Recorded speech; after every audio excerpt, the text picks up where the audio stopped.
So, the DCI story. So, what happens? Let me put it in context. I'll try and talk a bit faster because in 10 minutes only, TikTok in 10 minutes. So, situations are happening. There's a situation that kept on happening over and over and over and over and over. And I tried to talk about it 1,001 times and it was not changing, amongst many other situations. I've just told you the Rosie story, Chantel, and many others. So, what do? So, I call the uncle. Okay? The uncle is the police. Yes. Akobo Parklands police station. And I call him. I'm like, hey, Niaje, we need to talk. Pull up to the crib. The uncle is her best friend. And is the father figure in her life. So the uncle comes to the crib. We sit down and we talk. And I tell him, hey, your daughter is A, B, C, D, E, F, G, H. And this one is not well. Let's try and talk. And the uncle talks to her for a minute there. Oh, try and change this and whatever. And I'm like, hey, now this one is the last strike because now if this doesn't happen, I'm out. The uncle's like, no, you don't have to be out. Situations can just be sorted. I'm like, nope. And I think also have the video when the uncle was driving away ile bike ya Polisi. When he was riding away. I think you can have video, so I'll try and check it. If I find it, well, yeah. So they talk and she says, okay, I'm gonna work on this and work on this and work on this. Hata ikupita siku tatu, same shit happens. I'm like, 1 week later, pop, another one. I'm like, apanoma. So we're chatting with her and I text her. I'm like, hey, yo, mimi nimefika mwisho, A, B, C, D, this and this cannot happen, and I'm out. I've even gotten another crib and She's like, no, you can't leave, as usual. Anytime we used to have a conversation, weapon yake ilikuwa ni kulia hivi. Hey, hiyo nimejionea kitu kidogo tu hivi, na pia by the way to solve my situation. You sit down, you're like, let's talk about this. No, mister, I don't want to talk about it, mister. Also, she doesn't apologize. Yeah. By the way, she reached out and I think she sent an email. You can me block everywhere. But the email was not even for an apology. It was just like, hey, we miss you, miss us. Yeah, if I find it, I'll also put it over here. Okay? Yeah, so that shows you the type of person we're dealing with. So one time, nimeona imefika mwisho, so many watafuta crib, nimepata, nikapanga na Omosh na Mwenezi, nikamwambia niaje, go pick the kiddos, pick my clothes, my 1-2-1-2, the necessities that I need. Vamus, move to this crib. Now me, I take the shorty, we go to Kitengela to kula nyama. But I know, because I know I can't leave the house if she's there. If I leave the house when she's there, it's gonna get violent. It's gonna get chaotic, itakuwa manduru na everything. Also, I don't want the kids to see that story. Because also she had a toy, and the toy, an amazing toy. He's a genius. I love him until now. And we struck a very serious bond with him, and I feel very sorry for the boy, but it's fine. I actually still have his picture with me on my wall. Hapo kwa wall yangu mi upita with that boy there. Yeah, it's an amazing boy. Anyway, side story.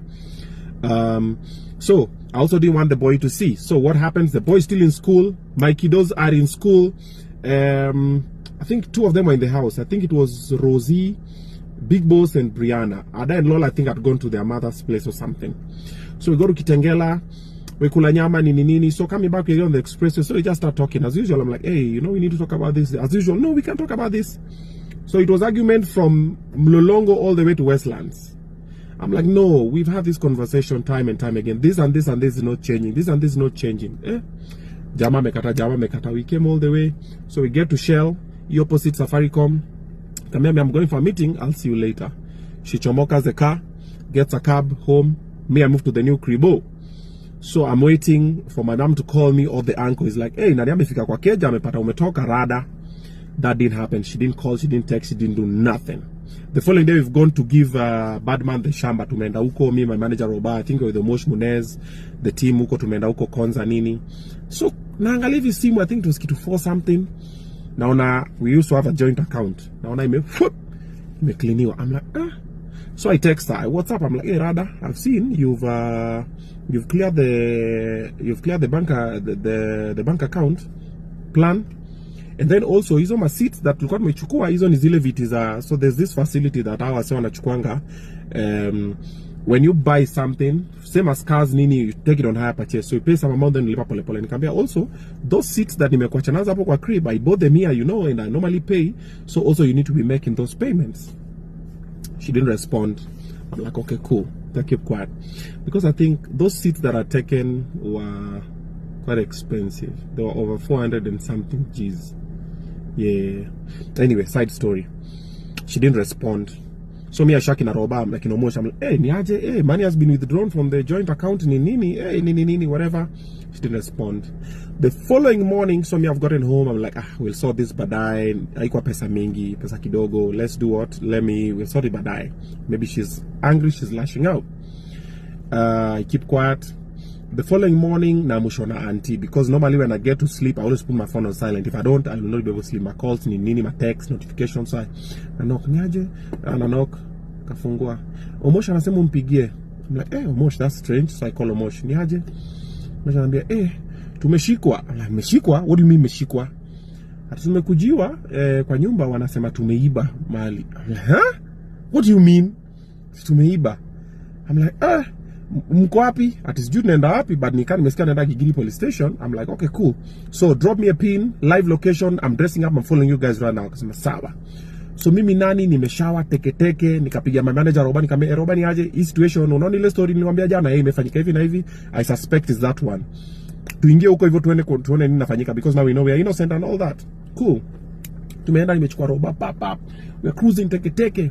Tunafika hivi side ya tulikuwa nimechukua Roba kile tunakam hivi, we about to get to Red Hill Road. Napigiwa na beshte yangu. Anaitwa Mani Bior.